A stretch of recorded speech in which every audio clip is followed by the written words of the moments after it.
Am I the asshole for legally adopting new parents and listing them on my wedding invitation instead of my biological family without telling anyone? Welcome to Popcorn Red Friday story. Today's story is absolutely wild. Imagine being uninvited from Thanksgiving by your own mom, then meeting a family of stranger who legally adopt you at 27.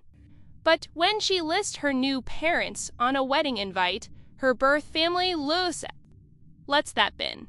5 years ago, 3 days before Thanksgiving, my mom called me as she said, "Don't come home. Your sister doesn't want you there." I asked why. She said Claire was pregnant, stressed, and didn't want any drama around the holidays. I asked what drama she was referring to. I hadn't done anything, hadn't said anything, hadn't started a single argument in years. My mom said it didn't matter, that Claire was sensitive right now and this was just easier. I said okay. I hung up, and I sat in my apartment for a while trying to figure out how to feel about being uninvited from my own family's Thanksgiving, because my pregnant sister had decided my presence was inconvenient. That was not the first time. Something like that had happened. It was just the first time I let myself understand what it meant. I should give you some background. Claire is 4 years older than me. Growing up, she was the one my parents organized their lives around. Her moods, her needs, her opinions about things. I was never in open conflict with her. I wasn't dramatic about it. I didn't make a scene. I just quietly made myself smaller every time the family needed room for her feelings, which was all finished by the time I was in my mid-20s. I had gotten used to being the one who adjusted. Who rearranged plans?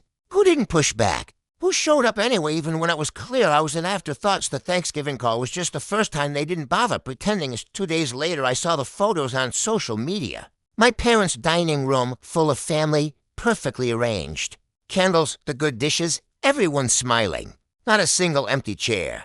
They had not left the gap where I might have been. They had just filled the table completely and posted the pictures and gone on with their evening. I stared at those photos for longer than I want to admit. Then I put on my coat. Drove to a restaurant near my apartment called the Harbor View Grill. Sat down at a table for one. And ordered soup I didn't really want because I needed somewhere to be that wasn't my empty apartment. I was crying a little. Not dramatically. Just the quiet kind you can almost hide. The woman at the table next to me noticed anyway. Her name was Helen. She was a retired lawyer, sharp and warm in equal measure. And she was there with her husband Frank and their son Marcus, who was home for the holiday. She leaned over and asked if I was all right. I said I was fine. She looked at me in a way that made it clear she didn't believe me, and then she asked if I wanted to join them. I said no. She said she was asking again. I said yes. I don't know how else to explain what that evening was like except to say that I had spent my entire life in a family where I had to earn my place. And I sat down at a table of strangers and felt, for the first time, like I was simply allowed to be there. Helen asked me questions and actually listened to the answers. Frank made a joke that made me laugh, so suddenly I was embarrassed. Marcus kept passing me things before I had to ask as I stayed for 3 hours. Helen gave me her number before I left and said I should call if I ever needed anything. I called the following week. I kept calling. Over the next 2 years I became part of their lives in a way I still don't fully have words for. Helen and I had coffee every Sunday. Frank taught me how to change a tire in a parking lot one afternoon and seemed genuinely pleased about it. And Marcus, quiet, patient, funny Marcus, became my closest friend. And then more than that, he proposed at the Harbor View Grill. At the same table where his mother had waved me over 2 years earlier. I said yes before he finished the sentence. A few months before the wedding, Helen brought up something she and Frank had been thinking about. She asked how I would feel about making things official. Not just a marriage, but all of it. There is a legal process called adult adoption. It is exactly what it sounds like. I would become their daughter on paper, with a new birth certificate and a new last name. I thought about it for 1 day. Then I said yes to that too. I became Tori Morrison. Helen and Frank became my legal parents. I got a new birth certificate that reflected the family I had actually chosen, and the family that had chosen me back when Marcus and I sent out wedding invitations. The line that listed the bride's parents read, Frank and Helen Morrison. We did not tell my biological family any of this. I hadn't spoken to them in over a year by that point, and I didn't feel they were owed an explanation. They found out about the wedding through a mutual acquaintance. My mom called me 3 times in 1 week. I didn't answer. She left a voicemail asking why she wasn't on the invitation and what was going on. I still haven't called back, so am I? The asshole for not inviting my biological family to my wedding and listing my adoptive parents instead without warning them first? I'm also genuinely asking, was there a version of this where I should have told them directly? Or do I not owe them anything at this point? Too long. Didn't read. My mom called 5 years ago to tell me not to come home for Thanksgiving because my sister didn't want me there. I had dinner alone at a restaurant and met a family who invited me to their table. I eventually married their son, was legally adopted by his parents, and listed them as my parents on my wedding invitation. My biological family just found out. Am I the asshole? Edit, reading every comment. To answer what I keep seeing, yes, my biological parents knew I had stopped speaking to them. No, I did not tell them about the adoption. Yes, Helen and Frank were involved in every decision. Edit 2, the wedding is in 4 days. My mom just left another voicemail. I'm not calling back. We'll update after. Guy, I'm literally shaking. Can you believe Tori's mom told her not to come home for Thanksgiving just because her sister Claire was dread? And then Story see the photos online with no empty chairs. That's so cold. But then she meets Helen and Frank, the stranger at the next table, who changed her life. Not only is they all in love with their son Marcus, but they actually levelly adopted her. Who does that? Is it the most beautiful thing ever?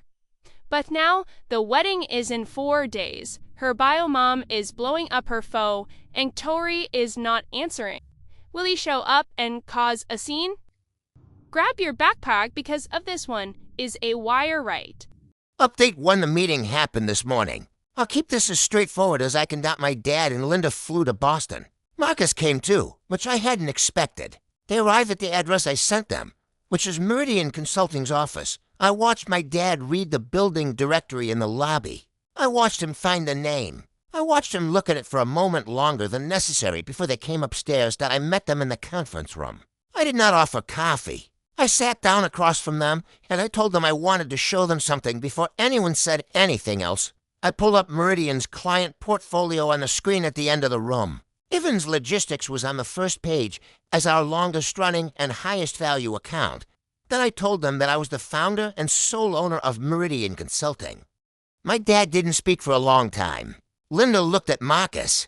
Marcus looked at the screen. I walked them through it without editorializing. The timeline of when Ivans Logistics came out as a client, the scope of the work, the 40% reduction in their operating costs that my dad's own team had celebrated in their annual report 2 years ago. I had the documents. I put them on the table that my dad said my name, just my name, the way people do when they don't have anything else available. I told him that effective at the end of the current contract period, Meridian would not be renewing with Ivans Logistics. I told him this was a business decision and that my team would provide full transition documentation so his operations wouldn't be left without support.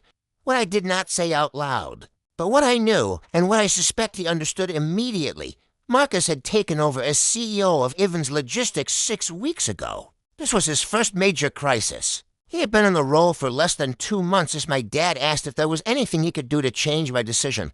I told him no, that Linda said something about family. About how this wasn't the way you treat people who raised you. I didn't respond to that, so I stood up, thanked them for coming, and told them my assistant would see them out. After they left, I sat in that conference room for a while by myself. Not triumphant. Not sad exactly. Just very, very tired in a way that felt like it had been building for about 20 years that my uncle called me that evening. My dad's younger brother. The only other person in my family I have any real regard for. He said he needed to tell me something and that he had been sitting on it for too long. I'll update when I'm ready to write it out.